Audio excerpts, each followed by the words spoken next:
welcome back to the channel. My name's Adrian, and today I'm going to take my review of the Alien Evolved Edition starter set. So I have read through everything that's included, because when you buy this from Free League, you will actually get all the PDF copies that are included in the physical book too. But what I'm going to do is I'm going to go to the top-down camera, show you what's included in the starter set. It's actually going to be my first time opening this box and taking a look at it. And then at the end of the video, I'm going to show you what's included on the PDF. So like I do with my normal reviews, go through page by page. The one thing I won't do or cover is the adventure. I think it's about 24 pages, and the adventure is well, it's actually, Free League starter sets are amazing. They're huge value for money. I'm convinced they make them and produce them at a loss, because the dice themselves that are included are, I think this was about £20, I think it costs. And the dice, if you buy the dice packs, they're about £16. So you're basically getting everything else for free included in here. When it does come out, I will put links to the PDF copy into this video, so if you do want to just get just the PDFs of everything to go and run it and then print off everything that's included, please do consider using my PDF affiliate link that's in there. On my channel, you will also see a full review of the Alien Core rulebook, which I will link at the end of this video too. Okay, so let's just jump in and see what's included within the box. So here we've got the front cover. As you can see, it's the starter set, Hope's Last Day. So the adventure is based in Hadley Hope, which, for those that are fans of the Alien movie, that is the place where Aliens actually took place. And the adventure is set a few days, weeks, as it may be, before the Colonial Marines turn up. I'll talk about the adventure when we get to it, but I'm really going to try my best to avoid spoiling the adventure. So what we've got included in here, we've got a slim version of the core rulebooks. We've got a lot of cards for initiative and conditions, a supply track. We've got some packs of dice as well, 5 NPCs for the adventure and the adventure itself, and then a variety of maps and tokens and things.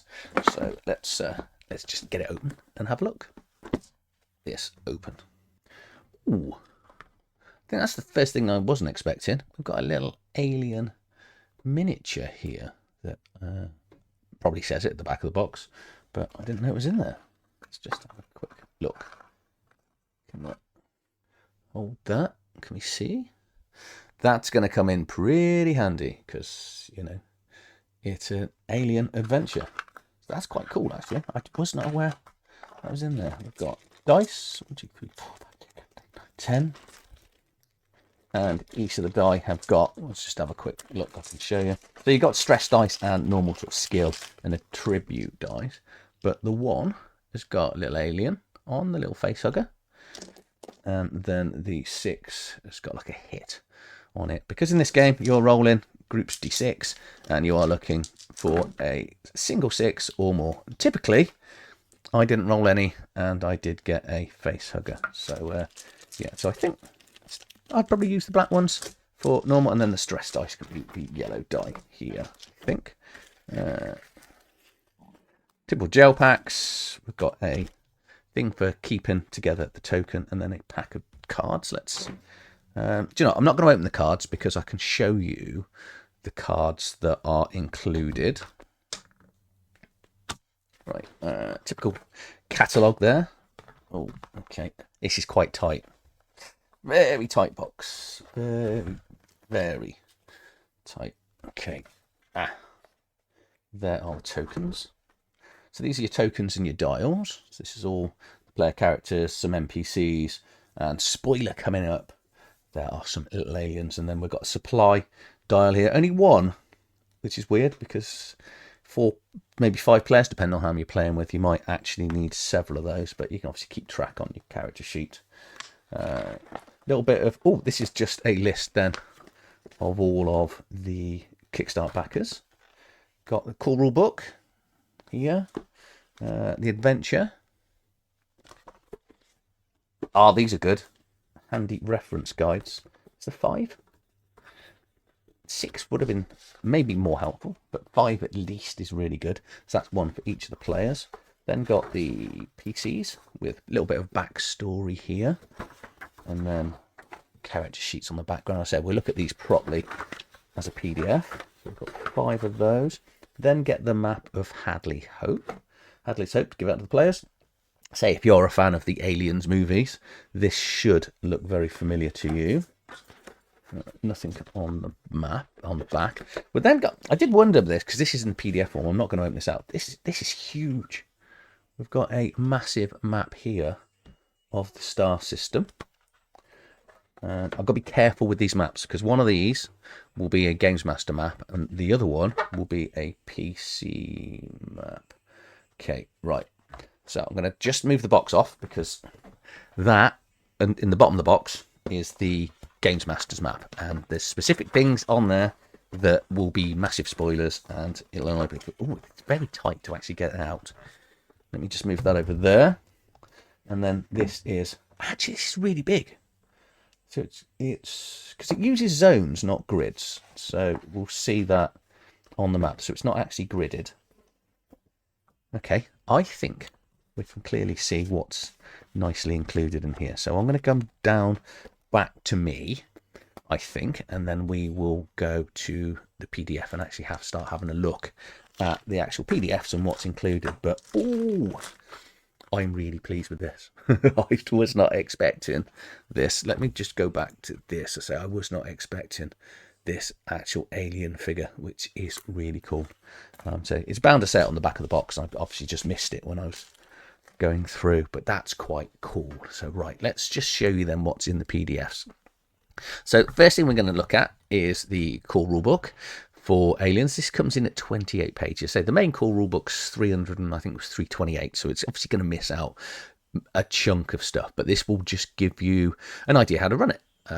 So here's all the lead designers here on the left hand side, and then we've got what's the story mother. Story mother is the games master for this, and and this is, so there's two styles of play. There is the cinematic play and campaign play, and we are looking today at cinematic. So anything that comes in the boxes they're the cinematic experience. And one thing the cinematic experience does really well is it makes it a semi-co-op game. So all the players and the player characters, pre-generated characters, are going to have their own specific goals that they're going to be wanting to do and achieve during the 3 acts of the game.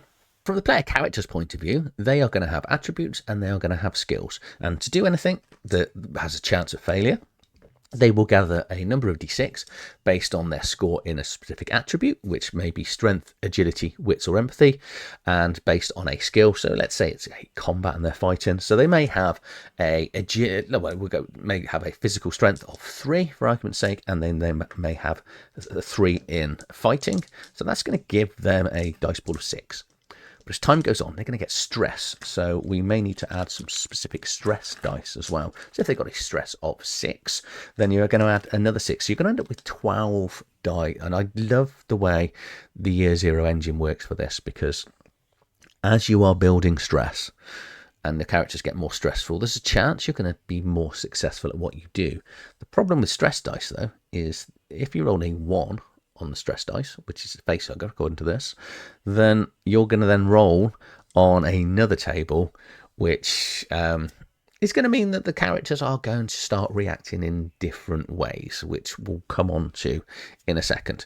You're going to have some sort of talents, which are things that, if you're used to 5th edition, they're sort of feats or anything along those lines. And then we've got resolve, which is a physical, that's your sort of mental defense. So the higher your resolve, the less likely you are to take stress or react to stressful situations. And health is based on strength plus agility, halved. And you get to round up, which is quite good with this, and that is physical wounds. And again, the other thing that this does really well is as you take damage, it doesn't affect your dice pools. Well, actually, if you take damage, you're going to become more stressed, and as you become more stressed, your dice pools are actually going to get larger, which is cool.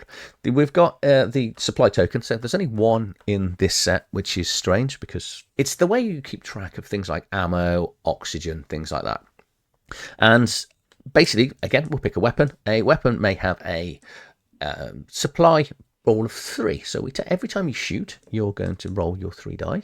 And if you roll a 1 on any of those, I roll 2 1s actually, typically, you're actually going to reduce your supply down to 2. So next time, you're only going to roll 2 dice.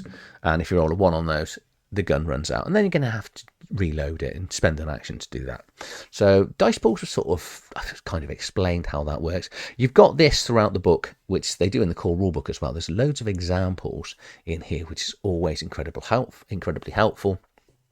If you do fail a roll, you can push your luck. So if you roll all the dice, you don't get any sixes, you can pick them up, roll them again, and hopefully you'll get another 6. I still haven't rolled a single 6, which is my normal luck when it comes to free league games. And basically, by pushing the roll, you're going to get at 1 point of stress, which means you then get to add another dice, a stress dice in there as well. The keen-eyed of you will notice here on the stress response. So if you roll a 1 on one of your stress dice, you no longer fail like you did in the first edition of this, which I think is really good, but you will then roll a d6. You'll get to add your current stress level, you'll minus your resolve, and it will give you a result of from 0, potentially, because you could roll a 1 on that dice and your stress will be relatively low. And, once your resolve comes off, and you'll have anything from up to +7. And these are going to give you things like tunnel vision, aggravated, and that's where the cards come in. So there are cards in this set that will cover those. You can actually just tick a box on the character sheet as well in there for you. Time in this game is measured in 3 different things. We've got rounds, stretches, and shifts, and that becomes important. They're sort of keywords that will come important. Rounds mainly used for combat, stretch is used for stealth, and repair is for shifts. One thing I did miss out, I think I kind of touched on it, but the actual importance of stealth when I did my core rulebook review, it's only when I then start looking at the adventures and you realise just how important stealth is, mainly for, well, a little bit for the players, because you're going to want to hide from things, but more importantly from the aliens on sneaking up and getting close to the players. As you can see here, we've got in the top right, we've got 5 different ranges: extreme, long, medium, short, adjacent, which is effectively in your face. But the aliens and humans could be using stealth to get through things like the crawl spaces and stuff, and there's a sequence of events that are going to find out whether the alien or human remains hidden. Once stealth fails, that's when you'll normally then go into combat. If stealth succeeds going into combat, then whoever is still in stealth will actually go first in that round. So you don't get a free whole bonus round like other games do. They will just get they'll get to go first. Initiative is done by, you've got 10 cards in the pack here, which I'll show you in a second when I get to the cards. And in that, you will basically randomly give them out to the players. Some aliens will have speed 2, which means they might actually get to do 2 different attacks in a round as well. But again, whether you go from 1 to 10 will determine, say you manage to get the stealth off, you're going to go 1, so you will automatically go first. On your turn, you can either do a full action and a quick action, or 2 quick actions. Full actions, things like shooting, attacking, climbing, give first aid, persuade someone, bark orders, things like that. Quick actions, moving or running away, so going from short range to adjacent, but you can do 2 move actions, so you'll actually be able to do that twice. Unlock a door, take partial cover. You can actually defend yourself from close combat or dodge a ranged combat, which is now a quick action. In other incarnations of the Free League games, that actually uses your action. So if you dodged before, you then couldn't attack. You can now do that, which is quite cool. So it's not going to you're not going to lose your action entirely. But you've got 2 different types of combat. We've obviously got close combat and ranged combat. And in essence, again, you're just putting your dice pools together, looking to roll 6s, and the person that you're going to hit potentially maybe using a defend action, which they'll use like an interrupt here, and they'll give up their quick actions to try and dodge, and you need to beat their dice roll. Okay, so if they get 2 successes, you then need to get 3 to actually hit them. Range combat works in exactly the same way, but there are a few modifiers here, so whether you're taking an aim or whether the opponent that you're trying to shoot at is in partial cover, things like that. If you do succeed, you will do an amount of damage. Armor is going to reduce the damage. Anything left over, potentially we could end up with critical wounds once your health drops to 0. Once you're at 0, you are considered broken, and then you're going to get this critical wound table here. The panic mechanic is probably the core and most fun thing that comes in this game. So we are obviously building stress as time goes on, and you're going to get stress increases by things like pushing rolls, nearby a PC that goes into full-on panic, making second or third attacks with the burst fire or ranged weapons because someone's just absolutely lost it, gaining levels of fatigue, things like that. So once these things happen, we will then end up with a panic roll. So you can roll a d6, you're going to add your current stress level, you're going to subtract your resolve, and then check the panic response table here. Okay, these again are going to be handy dandy handouts, and I think I'm going to need the Games Master screen for this because there's a lot of like little tables you want to sort of keep track of. But that D6, you can go to a 12 plus, which is where you're catatonic. But as you can say, initially, D6 plus your stress level plus resolve. So as your stress is low, some of the really bad things aren't going to happen. But as the stress builds up and as you push more rolls or fail things or people start getting into burst or other players panic, the panic will spread. And then, these panic responses do get worse and worse. Even like the 9 here where you can scream. So if the players are trying to sneak around and one player just loses it and starts screaming, you're going to attract the attention of any of the xenomorphs that are in sort of close vicinity. Actually, one thing this doesn't do is you don't get the long-term effects. I suppose it's because it's a short-term adventure. Because in the core rulebook, when you do this panic roll, if you get a 9 or more, you're then rolling at the end of the scene. I suppose, because this is only a sort of 2-3 hour adventure, that you may have ongoing permanent mental scars for the characters. We've then got some things like fatigue, falling damage, explosions, fire, and then we get into the weapons here. This is the table here. This is what we're on about for keeping track of your supply. So this is this ammo here. So if you're firing the Armat pulse rifle, you've got 3, so you're going to be rolling 3d6, and as long as you don't get a 1, it's not going to go down to a 2 that you're going to roll next time. We've got some other things over here, so like computer terminals, vision devices and tools and stuff, and that's it. That is the rulebook, which is it's going to give you enough just to get this game going. We've then got the cards here, so stress response cards, so things like jumpy, tunnel vision, aggravated shakes, deflated, paranoia, hesitant, freeze, seat cover, screaming, flee, frenzy, as you can see, and then wounded and fatigues all in here. So each of the NPCs are going to get, there's 3 acts to the game, and during each act, each of the NPCs is going to have their own specific goal. I'm going to come off that now and just go back to here. So you've got another 15 cards where so Janice herself during Act 1 will be wanting to achieve something which is kept secret from the other players. As you then go into Act 2, you'll take that card off them. If they've achieved it, you basically give them some experience. It doesn't actually help for this game, but if you can take that experience to create a character in another episode. But you get that, and then you're going to give another secret goal for Act 2, and likewise you're going to get another one for Act 3. And also all the players are working together, but some of them will have their own thing they're trying to achieve, which is the absolute beauty of Aliens. I love semi-co-op board games. My friends hate the fact that I love these sort of games, but this is why I just I absolutely love what Aliens does. So here we go. We'll just have a look at Janice McWhirl. So she's an officer, which is her career. So we've got strength 3, agility 2, wits 4, and empathy. So she's going to have really high resolve. So she's got 5 in resolve. So she's mentally very strong.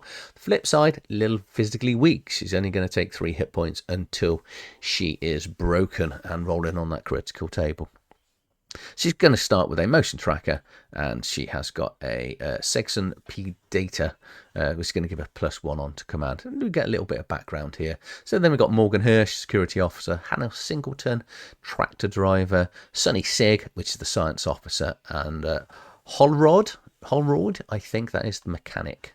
All the tokens that you're going to get, and that's front and back side for them as well. We then got the map that we've seen, so for Hadley's Hope. We then also get the maps of inside of Hadley's Hope here. So, and one thing you will see is we've got these A, C, D, B. So that's the upper and lower levels here. And then you've got these really cool crawl spaces, which are outlined on the map with these yellow lines in here, which means the players, all the xenomorphs, can crawl around in that stealth mode, which I talked about earlier. And then finally we get the casino here. Oh, I do love this. I do love the adventure. It's really good. And finally we get the star map here as well. And then the last thing we're going to get is the adventure booklet. We'll say it's 24 pages. I'm not going to open up the adventure booklet because it's going to get very quickly into spoilers, but I will just explain the adventure. The adventure itself is going to take about 2 to 3 hours. I've had another games master that I know has already run it. I'm set to run this, well, actually by the time you've watched this video, then I have already ran this, but it's about 2 to 3 hours. And the adventurers, or player characters, you could call them, are the adventurers? Well, they kind of are. They are roughneck type characters, and they are out on an expedition on the planet, and then they come back to Hadley's Hope, and all is quiet, and then they start seeing bits of blood and things, and it's all eerily quiet, lights flickering.